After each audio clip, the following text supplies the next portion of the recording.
Assalamualaikum warahmatullahi wabarakatuh. Bismillahirrahmanirrahim. Alhamdulillah nahmaduhu wa nasta'inuhu wa nastahdihi wa nastaghfiruh wa na'udzu billahi min shururi anfusina wa min sayyiati a'malina. Man yahdihillahu fala mudilla lahu wa man yudlilhu fala hadiya lahu. أشهد أن لا إله إلا الله وحده لا شريك له وأشهد أن سيدنا محمدا عبده ورسوله. اللهم صل على سيدنا محمد وعلى آله وأصحابه أجمعين. رب اشرح لي صدري ويسر لي أمري wahlul 'uqdatam min lisani yafqahu qawli. Subhanaka la 'ilma lana illa ma 'allamtana innaka antal 'alimul hakim. Allahumma ij'alna minal ladzina yastami'una al-qawla fayattabi'una ahsana. Astaghfirullahal 'azim. Innallaha ghafurur rahim. Wala haula wala quwwata illa billahil aliyyil azim. Amma ba'd. Dimuliakan Tuan Imam, tuan-tuan ahli jawatan kuasa masjid, seterusnya tuan-tuan, puan-puan muslimin muslimat, mudah-mudahan dirahmati Allah. Alhamdulillah, alhamdulillah, kita memanjatkan kesyukuran kepada Allah Subhanahu wa taala kerana pada malam ini Allah Subhanahu wa taala masih lagi memilih dan memberi peluang kepada kita untuk hadir ke masjid setelah mana melalui proses PKP awalnya 12 orang, kemudian naik 50 orang. Sekarang alhamdulillah separuh daripada kapasiti masjid dan dibenarkan untuk mengadakan program agama atau majlis ilmu atau kuliah maghrib subuh dalam masa maksimum 1 jam. Jadi memang begitulah kuliah kita pun, lingkungan tu tak sampai pun sejam. Saya punya kuliah tak sampai sejam, 40 minit gitulah. Kalau sejam kok saya cakap ni, kadang orang cakap ni dia rasa syok, yang dengar jelah kan. Demikianlah kalau saya duduk tempat tuan-tuan tu dengar hak dengar, awal dengar elok, kemudian Allahumma salli ala sayyidina Muhammad, duk tengok jam berapa nak habis kan. Baik, muslimin hadirin yang dirahmati Allah, alhamdulillah sekali lagi kita memanjatkan kesyukuran. Dengan demikian Allahumma salli ala sayyidina Muhammad, kita cuba ambil ruang dan peluang untuk hadir ke masjid, untuk berada dalam majlis ilmu. Mudah-mudahan kita beroleh ganjaran yang besar di sisi Allah Subhanahu wa taala. Kerana benarlah dalam PKP kita boleh juga secara maya.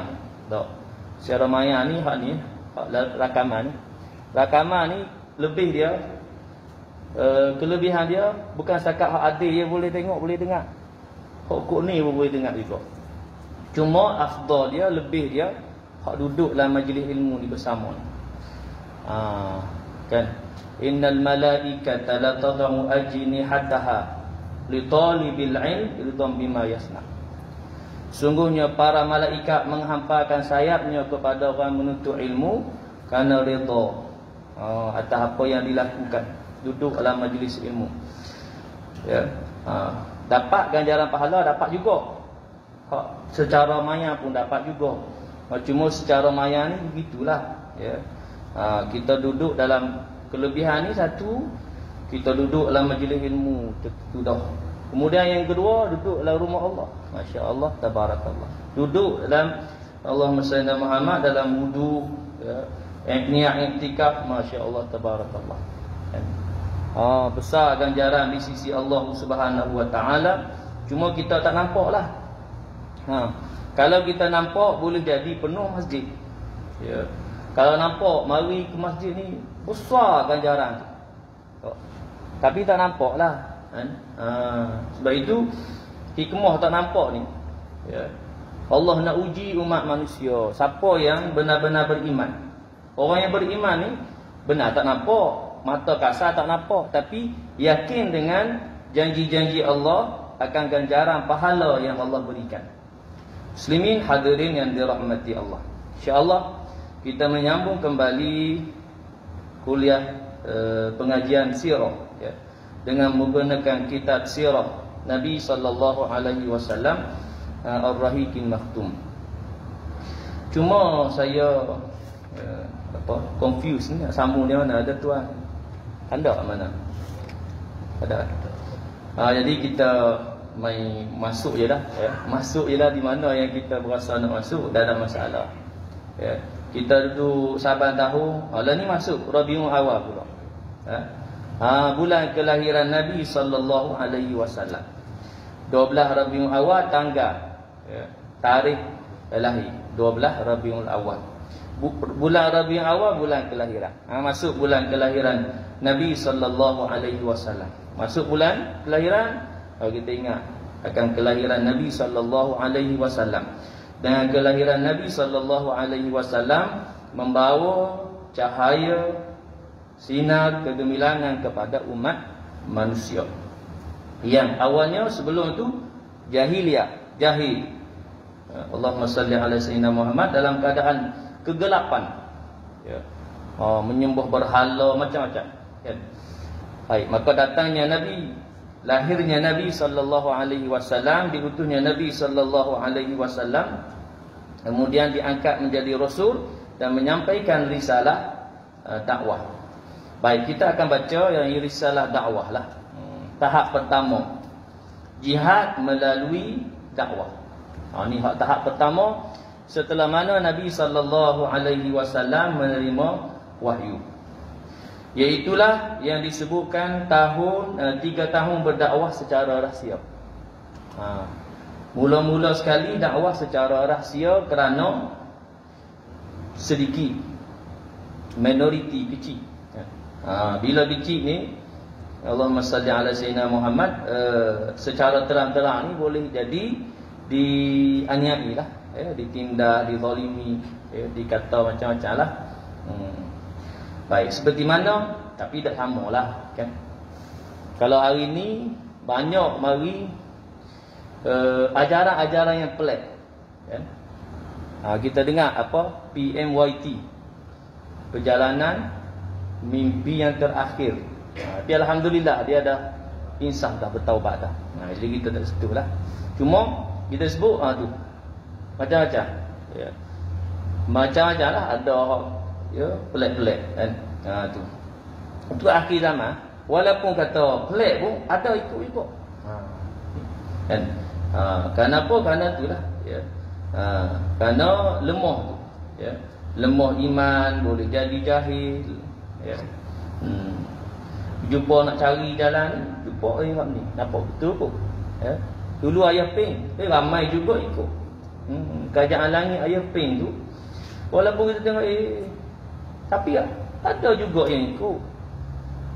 Air basuhan kaki ayah ping ni tak ada. Tak ada, kan? Buat apa? Allahumma salli ala sayyidina, minum. Kita kalau kata air tak ada ni, nak buat basuh muka pun kita dah rasa geli dah. Minum, kan? Tu. Walaupun kita nampak pelik, tapi ada pengikut, ya. Kenapa? Kerana lemah iman. Lemah iman, jahil, ya. Itu mudah lah, mudah dapat pengaruh, ya. Pengaruh daripada tu, kemudian syaitan, ya. Datang daripada godaan syaitan. Baik, tahap pertama 3 tahun berdakwah secara rahsia. Seperti yang diketahui, Makkah merupakan pusat agama bangsa Arab dan kecergasannya. Pegawai dan pengurus agama bertempat di kota Makkah. Mereka juga penyelia dan pengawal berhala-berhala seluruh bangsa Arab di masa itu. Agama tu hak ni menyembah berhala lah. Asnam, ta'budul asnam, sembah berhala. Untuk sampai kepada sasaran pengislahan amat sukar sekiranya jauh daripada Mekah itu sendiri. Kerja ini memerlukan kepada kecekalan hati dan ketabahan yang tidak boleh digugat oleh dugaan dan bencana. Baik, kerana bila mula tak ramai lagi lah sikit. Maka tekanan, bebanan tu berat. Sehingga kan terpaksa melalui proses secara secara senyap. Mana nampak orang yang lembut, nampak dia tak suka kepada penyembahan berhala, pergi secara direct gitu. Adalah bijak dan hikmah dakwah di masa ini secara rahsia. Bijak dan hikmah. Kalau terang-terang, kena pancung selalulah, gitulah lebih kurang. Kerana tak ramai. Terang-terang mari orang nak tangkap. Sebab itu bila sedikit, ini antara jalan yang terbaiklah, bijak dan hikmah. Atau satu lagi, hak sedikit memang tak ada kekuatan, keluar, lari. Seperti mana pemuda Ashabul Kahfi. Dia dua sebenarnya. Kalau dalam bicara perkara ni dua. Sama ada tetap teguh mempertahankan iman sehingga Allahumma salli ala Muhammad, kalau dipancung segala apalah, dizalimi, disiksa sampai mati, syahid. Atau pilihan yang kedua, keluar, lari. Keluar maksud lari sebab sikit nak lawan tak boleh. Cuma nak mempertahankan diri, berasa macam tak apa kan? Maka itu lebih utama dah. Tetapi keluar tu jangan kita kata mu takut. Mu lari mu takut tak. Kerana kita nak mengelak mudarat. Nak jaga iman, nak jaga nyawa, dibenarkan untuk keluar. Seperti mana pemuda Ashabul Kahfi. Kemudian Allah tidurkan 309 tahun. Bangun-bangun kerajaan lain tak? Kan kalau kita baca surah Kahfi, tidur-tidur bangun-bangun dia berasa tidur. Berasa lama dah tidur ni. Dia berasa lama, tapi lama dia berasa pun satu hari je. Bayang separuh daripada hari. Dia berasa lama kan, macam kita tidur lah. Kita tidur kita kata Allahumma salli ala Muhammad sebelah malam. Jaga-jaga sebelah pagi. Maksud kita kata kita tidur, kadang kita jaga dah ni 5 pagi 6 pagi. Ni kita kata sebelah malam, kerana penat sungguh, letih sungguh. Tak bangun subuh lah. Dia jaga celik mata sebelah pagi. Mana celik tu berasa lama dah, puas dah. Begitu juga pada Ashabul Kahfi. Walaupun 309 tahun, tapi dia berasa hanya satu hari penuh, yauman au ba'da yaum, separuh daripada hari. Tapi selepas mana dia pergi ke bandar, tengok lain berlaku berubah. Duit dia nak guna dah 300 tahun. Kan? Kalau duit kita pun banyak kali berubah dah. Zaman kita dalam berapa puluh tahun. Duit shilling berubah lagu mana dah. RM2 berubah juga. Apalagi 300 tahun. Ni kira dah jadi apa tu, apa kita nak sebut duit lama lah kan. Duit lama lah ni mahal juga. Walaupun RM1 pun, RM1 lama, orang nak beli mahal. Sebab dia dah jadi ke apa kita nak sebut istilah dia. Adalah barang lama. Tepat. Antik. Barang antik. Barang antik jadi mahal pula. Tu. Muslimin hadirin yang dirahmati Allah. Jadi pada masa ni 3 tahun pertama dakwah adalah secara senyap-senyap. Kerana dengan senyap-senyap ni hak bijak. Kalau kata terang-terang, tak boleh bijak. Terang-terang mau kata 10 orang mari terang kita awak. Nak tangkap habis semua. Gitu. Baik. Supaya tidak mengejutkan penduduk Makkah dengan sesuatu yang boleh membangkitkan kemarahan mereka. Yalah bila bawa ajaran ni, ialah pertentangan lah dengan apa yang mereka duk amat menyembah berhala. Kan? Maka datang kata penyembahan berhala adalah syirik. Dilarang. Kena hancur segala berhala. Marah. Betul. Tu. Baik. Disebutkan generasi pertama pada dakwah ni. Satu hal yang biasa dan tabi'i di mana Rasulullah sallallahu alaihi wasallam cuba memperkenalkan Islam untuk kali pertama kepada orang yang terdekat dengan baginda. Hak mula sekali dengan orang terdekat dulu. Kerabat dekat. Kenapa? Biasa gitu juga.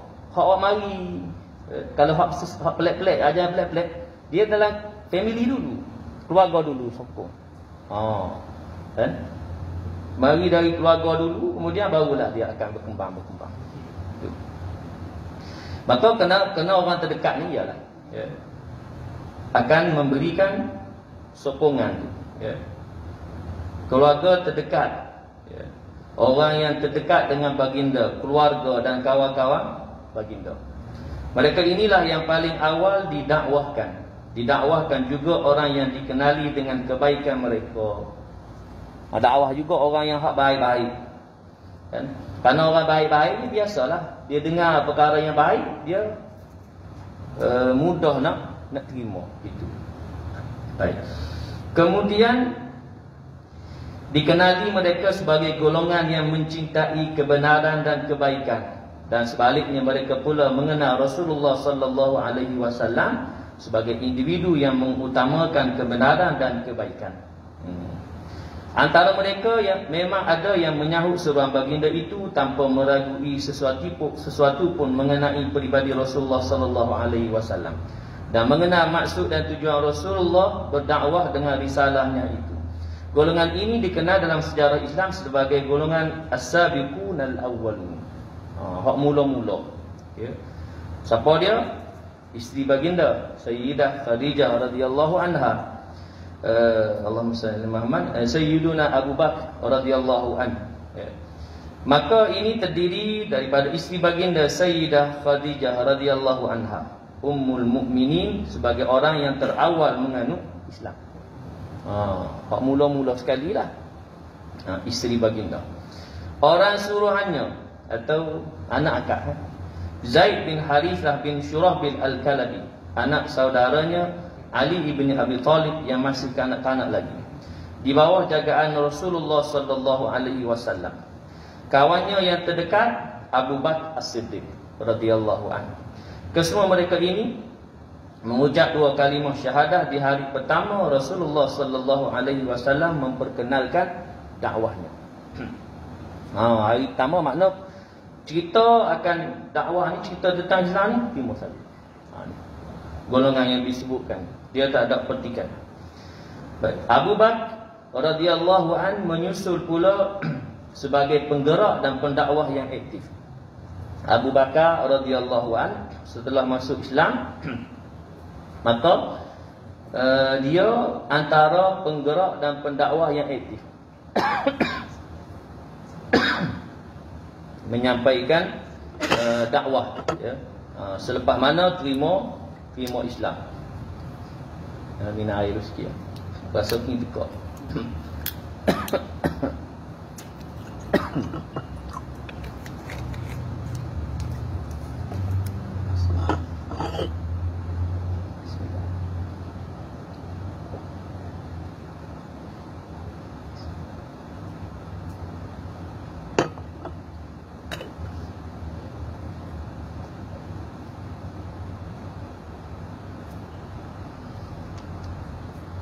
Dia cakap ke dalam ni dia berasa tu sikit lah. Tak apalah, pelan-pelan, slow-slow. Dia kena jugalah, pakai juga dah. Kata boleh buka. Boleh buka. Jauh sikit jauh. Kalau semeter tu ni tak sampai. Saya tengok juga kan. Ada tempat dia pakar. Tempat tu kata ustaz pakai, kita pakai. Sebab betul lah, sebab satu jauh tak okey lah. Kemudian satu lagi kita ambil kira juga, tertutup pula dengan ekor pula tu kan. Nak jaga belakang. Baik, kita sambung sikit lagi. Baik, muslimin hadirin yang dirahmati Allah. Jadi disebutkan dalam sirah ini bahawa Abu Bakar radhiyallahu an adalah yang kedua lah, pendakwah yang kedua selepas Rasulullah sallallahu alaihi wasallam. Pendakwah yang aktif lah. Beliau merupakan tokoh yang disenangi dan mudah berkomunikasi dengan orang ramai, lagi berakhlak mulia. Itu kita sebutkan satu daya penarik. Nabi sendiri itu sebenarnya daya penarik dah. Tapi kita sebutkan kerana kesombongan, ya. Kerana kita sebutkan lagi yang kita bicara dulu, ego, ya. Dan selesa, zon selesa, ya. Masyarakat Arab berasa selesa dengan kehidupan yang telah dilalui, ya. Menyembah berhala, minum arak, ya, kehidupan tu dia berasa selesa dah lama. Dah menjadi kebiasaan dah, ya. Nak keluar daripada situ berat. Hatta mari sebut bahawa mereka ni tahu apa yang dibawa oleh Nabi itu betul. Betul. Ialah sebab Nabi sallallahu alaihi wasallam, diri Nabi sallallahu alaihi wasallam itu sendiri, peribadi Nabi. Nak tolak nanti kita akan bicarakan. Ada yang nak kata Nabi gila, Nabi tukang sihir semua. Disebutkan bahawa kita nak kata ni tak boleh. Sebab apa? Tak kena pada diri Nabi sallallahu alaihi wasallam. Semua dah betul lah, tapi kerana nak tolak apa yang dibawa oleh Nabi sallallahu alaihi wasallam, terpaksa nak kena ni. Walaupun ada yang kata kita nak kata dia gila, kita tak nampak dia macam orang gila, macam tu. Kerana orang gila kita kenal. Kemudian datang pula orang kata dia tukang sihir, kita tak nampak dia tukang sihir. Sebab tukang sihir kita kenal, begitu. Jadi walaupun di sana begitu ada pandangan, tapi kerana nak menolak apa yang dibawa oleh Nabi sallallahu alaihi wasallam, maka dikata macam-macam. Baik. Anggota kaumnya, iaitu Abu Bakar tadi, sentiasa mendatangi beliau dan berdamping dengannya. Karena ilmu pengetahuan, perniagaan dan mulia pergaulannya. Beliau bertugas mengajak orang yang dipercayai, yang sentiasa berhubungan dengannya. Mereka itu seperti Uthman bin Affan Al-Umawi, Az-Zubair ibn Al-Awwam, Abdul Rahman bin Auf, Sa'ad ibn Abi Waqqas, dan Talhah bin Abdullah. Mereka ini seramai 8 orang adalah generasi peneraka dan terawal menganut Islam. Makna golongan ini disebutkan dalam sirah ini adalah yang didakwah oleh Sayyiduna Abu Bakar As-Siddiq radhiyallahu anhu. 8 orang. Baik, maka 8 orang ini tergolong dalam tadilah as-sabiqun al-awwalun. Di antara yang terawal juga ialah Bilal bin Rabah al-Habsyi. Kemudian disusuli pula oleh Amin al-Ummah, orang kepercayaan umat, iaitu Abu Ubaidah Amir ibnu al-Jarrah. Dan Bani al-Harith bin Fihr, Abu Salamah bin Abdul Asad al-Makhzumi, Al-Arqam bin Abu Al-Arqam al-Makhzumi, Uthman bin Mad'un, dan 2 saudaranya Qudamah dan Abdullah. Ini antara nama-nama sahabat Nabi sallallahu alaihi wasallam yang awal, ya, yang memeluk Islam. Allahumma salli ala sayyidina Muhammad dalam dakwah secara sir, secara rahsia.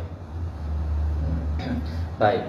Ubadah bin Al-Harith bin Abdul Muttalib bin Abdul Manaf, Sa'id bin Zaid Al-Adawi, dan isterinya Fatimah bin Al-Khattab. Ini adik Sayyiduna Umar Al-Khattab. Zaid, Allahumma salli ala Muhammad, Sa'id bin Zaid itu suami dia. Yang mana peristiwa bagaimana Sayyiduna Umar Al-Khattab radhiyallahu an bertekad, ya, nak mendatangi Nabi sallallahu alaihi wasallam, nak bunuh Nabi. Ya. Maka disekat di tengah jalan, ya. Maka dikatakan kepada beliau bahawa mu jangan sibuk lagi nak bunuh Nabi ni. Mu tengok dulu keluargamu ada masuk Islam. Adikmu masuk Islam, gitulah. Maka dia tak jadi, dia patah balik lagi. Allahumma salli ala Muhammad, pergi ke adik dia Fatimah.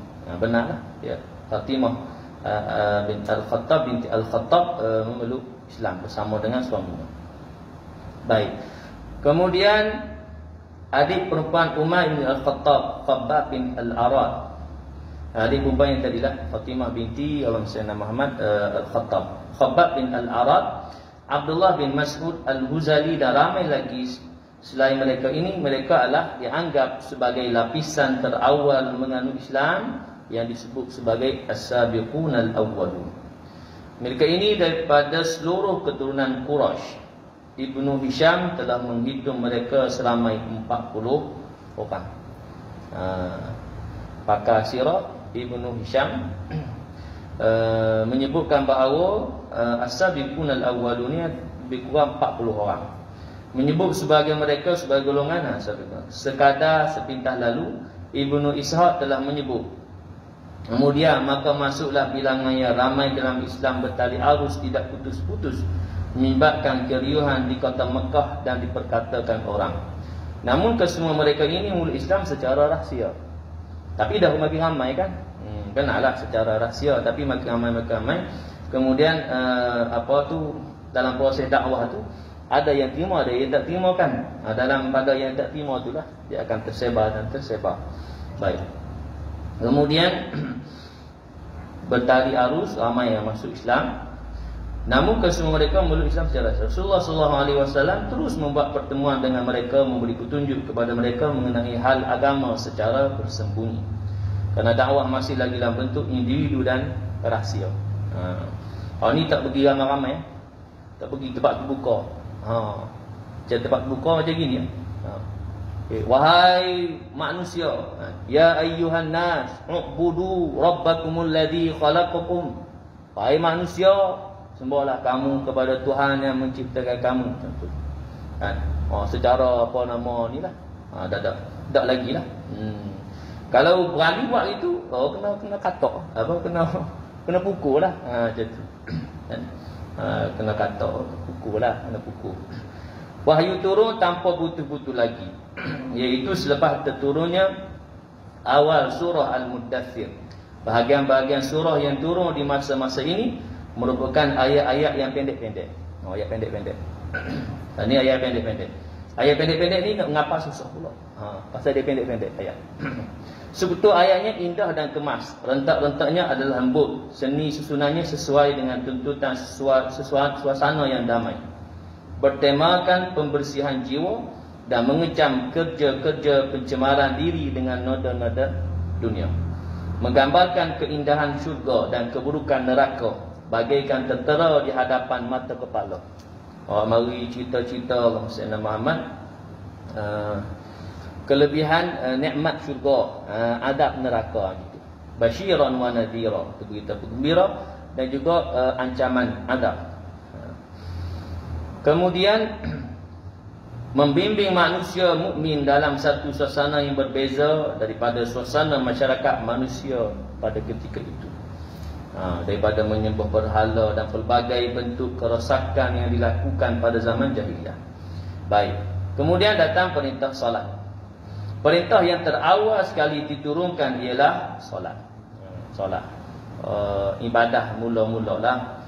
Muqatil bin Sulaiman telah menyebut Allah Subhanahu wa taala telah memfardukan solat di permulaan Islam dengan 2 rakaat di pagi hari dan 2 rakaat di malam hari. Ini hak mula sebelum Isra' Mi'raj. Sebelum Nabi terima perintah solat yang awalnya kan 50 waktu. Kemudian kurang tinggal 5. Masya-Allah, tabarakallah. Tetapi mendapat ganjaran pahala seumpama 50 waktu. Itu untungnya umat Muhammad sallallahu alaihi wasallam. Kenapa? Karena setiap satu amal kebaikan digandakan 10 kali ganda. Maka 5 waktu tu ganda 10, 50. Tu seumpama tu juga. Ya. Mana kita sebutkan kelebihan dengan rahmah Nabi sallallahu alaihi wasallam, kelebihan Nabi. Seperti mana keberkatan Nabi sallallahu alaihi wasallam dengan kelebihan Nabi itu kan, bagaimana kita bicara dulu Halimatus Sa'diyah, ibu susu Nabi. Kita baca dulu. Bagaimana dia daripada Bani Sa'ad ni mari ke Mekah dalam keadaan suasana yang kering kontang. Kedai hak dia naik pun kering. Sampai pecah kaki-kaki dia punya tapak. Unta yang dia bawa ni pun kering, tak ada susu setitik pun. Tapi setelah mana dia sendiri pun susu dia sendiri pun dia anak adalah anak susu. Disebutkan bahawa dia nak susu anak dia pun tak kenyang. Anak dia susu tak kenyang kerana tak cukup makan minum, maka susu tak banyak. Tak tidur malam anak rasa lapar, tak cukup kenyang. Tapi setelah mana Halimatus Sa'diyah terima Nabi SAW dukung dia, tak diriba. Dia berasa apa? Ni diceritakan. Dia berasa penuh susu dia. Masya Allah tabarakallah. Keberkatan hadir daripada Nabi SAW. Ada dia bagi Nabi minum susu. Kenyang Nabi puas. Kemudian bagi anak dia. Anak pun kenyang. Sebelum ni tak kenyang. Dan bukan setakat tu. Yang disebutkan dalam sirah yang kita baca tu, unta dia yang kering kontang, tak ada setitik susu pun, malam tu suami dia pergi tengok penuh. Masya Allah tabarakallah. Ini kita sebut perkara pelik, khariqul adah yang Allah kurnia kepada para anbiya dan mursalin sebelum diangkat, dilantik menjadi Nabi Rasul yang disebut sebagai irhas. Masuk hati dah. Sikit lagi. Ni tak punya lagi tak? Baik. Ni hak lupa pun di awal sikit. Baik. Perintah yang terawal tu hak solat. Cuma hak awal ni sebelum daripada terima 5 waktu ni, 2 waktu adalah pagi 2 rakaat, dia malam 2 rakaat. Ya. Dari surah Al-Mu'min ayat 55. Betul. Tadi betul dah. Ni dia bismillah. Okey, bagi kita beri lalu azan Isya dulu.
Muslimin hadirin yang dirahmati Allah, baik kita sambung sikit lagi selesai solat sebelum daripada terima kefarduan 5 waktu.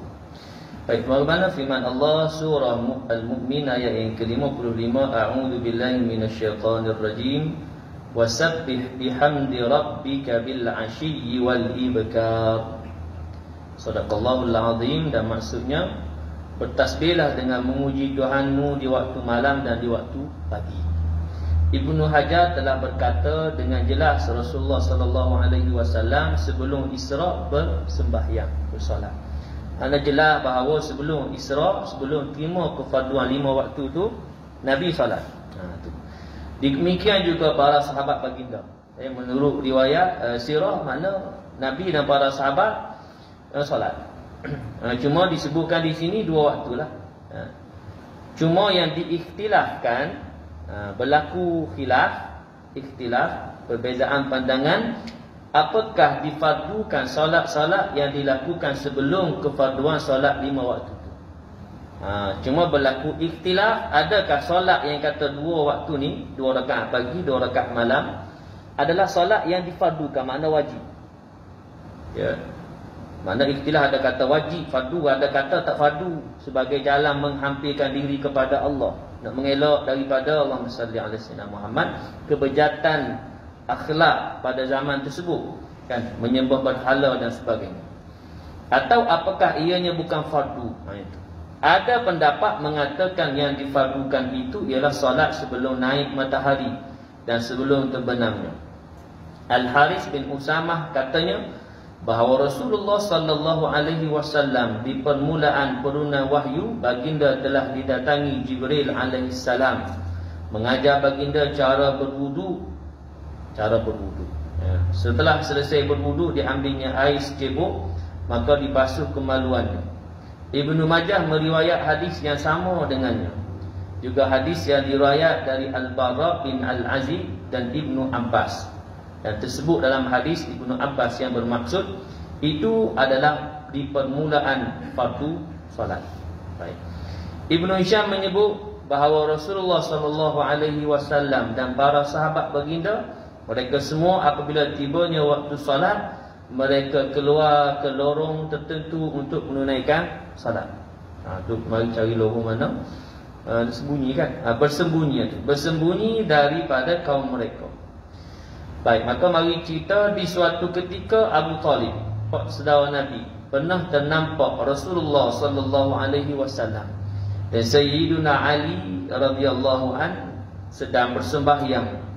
Lalu beliau menanyakan kepada mereka berdua mengenai sembahyang yang mereka lakukan itu. Bila beliau memastikan jelas amal ibadat itu, beliau menyuruh mereka beristiqamah dengannya. Ini Abu Talib, saudara Nabi. Ya, walaupun beliau tidak memeluk Islam, tapi ya, memberikan, kita sebutkan nanti kita akan bicarakan bagaimana Abu Talib beri jaminan. Ya, bila dijamin, mana orang lain tak boleh nak ganggu lah. Itu.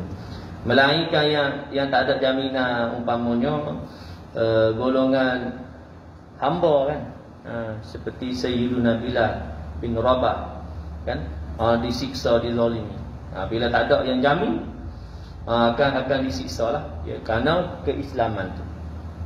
Baik, berbeza Abu Talib, walaupun tidak memeluk Islam, tetapi kalau kita melihat akan situasi pada kisah ini, Abu Talib tu melihat bahawa apa yang dibawa oleh Nabi itu betul, sehingga tidak melarang Nabi dan tidak melarang anaknya Sayyiduna Ali, ya, ikut Nabi, bersama dengan Nabi. Cuma dia, ya, ini yang kita sebutkan, hidayah itu milik Allah. Sehingga Allah sebut, innaka la tahdi man ahbabta walakinallaha yahdi man yasha. Sungguhnya engkau ya Muhammad la tahdi man ahbabta, tak boleh beri hidayah kepada orang yang kamu sayang, orang yang kamu kasih. Walakinallaha yahdi man yasha, akan tetapi Allah yang memberi hidayah kepada siapa yang Allah kehendaki. Karena hasrat Nabi, keinginan Nabi berkenaan. Pak saudara Abu Talib ni masuk Islam. Ya. Demikianlah pada yang lain-lain lah. Ya. Yang berkendak kepada siapa-siapa masuk Islam, memanglah. Ya, boleh jadi dia masuk Islam, kemudian berkendak mak ayah yang masuk Islam, itulah. Ya. Kerana ya, sayang kepada mak ayah, itulah. Berkendak agar mak ayah Islam, sentiasa berdoa. Kita boleh berdoa. Kita hanya boleh berdoa kepada orang yang bukan Islam, doa agar diberi hidayah. Seperti mana Nabi berdoa kepada penduduk Taif. Allahumma hdi qaumi fa innahum la ya'lamun. Ya Allah, beri hidayah kepada kaumku ini, penduduk Taif, ya, yang melakukan kekasaran kepada Nabi sallallahu alaihi wasallam. Fa innahum la ya'lamun, kerana mereka tak tahu. Tak tahu hak mana betul hal kan. Masa itulah kan. Melihat pada apa yang dibawa Nabi tak betul. Ya. Dia tengok tak betul je tu. Maka dia tentanglah apa yang dibawa oleh Nabi sallallahu alaihi wasallam. Jadi boleh berdoa tu hidayah kan. Kalau kita tengok berkehendak kepada siapa, nampak dia Allahumma salli Muhammad berjinak, ya, nampak dia jinak kepada Islam, boleh berdoa, ya Allah berilah hidayah kepadanya kan. Mudah-mudahan Allah Subhanahu wa taala memberi hidayah, kerana hidayah itu milik Allah. Ya. Kita tugas Nabi, para anbiya wal mursalin alaihi mussalatu wassalam menyampaikan. Terima tak terima tu pada diri yang menerima dakwah tersebut. Ya. Demikianlah tugas pewaris Nabi, para alim ulama menyampaikan, ya, menyampaikan kebenaran. Terima tak terima masing-masing. Ya. Menyampaikan perkara kebaikan, ya. Supaya umat manusia, khususnya umat Islam, terhindar daripada keburukan, mudarat dan sebagainya kan. Kalau hari ini COVID-19 kan, apa itu seruan kepada kita untuk vaksin. Dulu ni dulu nama ni face mask, jaga vaksin kan. Tapi alhamdulillah lah, ya, dah ramai dah lah. Cuma masih ada lagi yang enggan, enggan kerana kata macam-macam lah. Tak wajib vaksin mah. Kita tak wajib, tak kata wajib, harus. Cuma sebagai ikhtiar, langkah pencegahan kan. Cuma mari ikhtilah, mari salah sangka pula lah kan. Kerana kita SOP nak masuk masjid lengkap 2 dos. Tambah pula sikit lagi 14 hari matang tu yang kedua. Dia tak ada dos, kita bagi tak masuk? Tak bagi Dia boleh salahkan kita tak? Tak boleh. Kita akur kepada garis panduan yang dikeluarkan oleh Jabatan Hawal Agama Islam Negeri. Kita kata mu tak boleh salah kami, mu salah tu. Kita kena akur kepada ulil amri. Itu datang daripada ulil amri. Jadi akhirnya lah sekali, ya, ialah kerana kaum muslimin hari Jumaat, fardu Jumaat dia kena mari. Dia tak boleh menjadi alasan tu tentang vaksin tu. Dia kena usaha lah. Baik. Jadi di sana pelbagailah, ya. Tu dengan vaksin ni benarlah, mudah kita nak sebut. Ya, kalau anti vaksin kata ada orang yang kena vaksin, kesan sampingan daripada vaksin ada sampai meninggal. Iyalah. Kalau kena vaksin pun mati, divaksin mati, tak vaksin pun mati juga. Kan? Cuma itu sebagai asbab, ya. Asbab kepada kematian. Baik. Muslimin hadirin yang dirahmati Allah itu sekilah, ya. Pada perkara kita sebutkan dalam situasi kita hari ini, kita kena akulah, ya, akan apa segala SOP, ya, yang diturunkan kepada kita tu. Akulah bila mari suruh untuk vaksin. Ya, kerana ini sebagai satu jalan pencegahan. Kan? Pencegahan daripada mudarat kan. Bagaimana kita bicara tentang bila mudarat, maka ada perkara yang mengharuskan. Hatta makan, sebut tak syok juga lah. Makan binatang yang diharamkan pun boleh bila mudarat. Darurah. Darurah mana kalau kata makan makanan yang haram, Allahumma salli alaihi wasallam, dengan 3 syarat kan. Tak ada Allah makanan lain, hak tu je ada. Boleh. Hak tu je ada. Kemudian syarat yang kedua, betul-betul lapar tu. Tak makan boleh membawa kepada kematian. Kalau masa tu kenyang lagi, walaupun tak ada makanan lain tapi kenyang lagi, dah lagi. Kemudian yang ketiga, kata lapar tu, tak makan tu dah lembek dalam, boleh jadi banyak hari tak makan. Allahumma salli ala sayyidina Muhammad. Kemudian yang ketiga, makan sekadar lapis perut. Hak lapar tadi. Kalau makan apa minyak, tak boleh. Makan apa sedap, pakai apa minyak, tak boleh. Makan sekadar lapis perut. Tu kita sebut tadi, kerana nak menjaga nyawa. Jadi SOP ni yang diturunkan kepada kita ni adalah tadi itu juga. Kaedah tu jugalah. Kaedah untuk Allahumma salli ala Muhammad menghindarkan ataupun sebagai jalan mencegah daripada mudarat. Jadi kita akutlah, benarlah macam-macam lah dalam pandangan manusia begitu. Kan? Bila kita nak hak racing kata begini, hak anti betul lah. Sebagaimana yang diceritakan kepada kita, Allahumma salli ala sayyidina Muhammad, ayah dengan anak kedai, tu tarik kedai. Mula-mula ayah duduk atas kedai, jalan anak tarik. Bodoh ayah ni. Sedap ayah duduk atas kedai, anak jalan tarik. Dengan hari tukar pula. Anak pula duduk atas kedai, dia pula tarik. Mari pula siapa rasa, teguklah budak ni, anak ni. Dia sedap-sedap duduk atas kedai, ayah dia berjalan. Kemudian hari pula turun pula dua-dua. Pergi tempat bodoh tak guna kedai. Kan? Kedai ada tak guna. Kemudian lagi pula naik dua-dua pula atas kedai. Ni tak patut ni. Ni lagi bodoh je tu. Kedai tu patut seorang, dua-dua naik. Nak kata apa ni? Semua tak betul. Kan? Makna kata bagaimana bila nak tengah pandangan orang ni, tak betul lah kau. Hak ni budak betul, hak ni tak betul, tak betul. Jadi kita peganglah kepada yang berautoriti lah. Jawatan kuasa fatwa. Kita ni di Kedah, akulah pak turun fatwa daripada apa? SOP garis panduan yang keluar daripada jawatan kuasa fatwa negeri Kedah. Aku karena autoriti di situ, mufti dan ahli jawatan kuasa fatwa. Kita nak petikai, kita siapa? Kan? Kalau kita seorang yang berasa hebat, mufti dan jawatan kuasa fatwa 10 orang. 8, 9, 10 orang.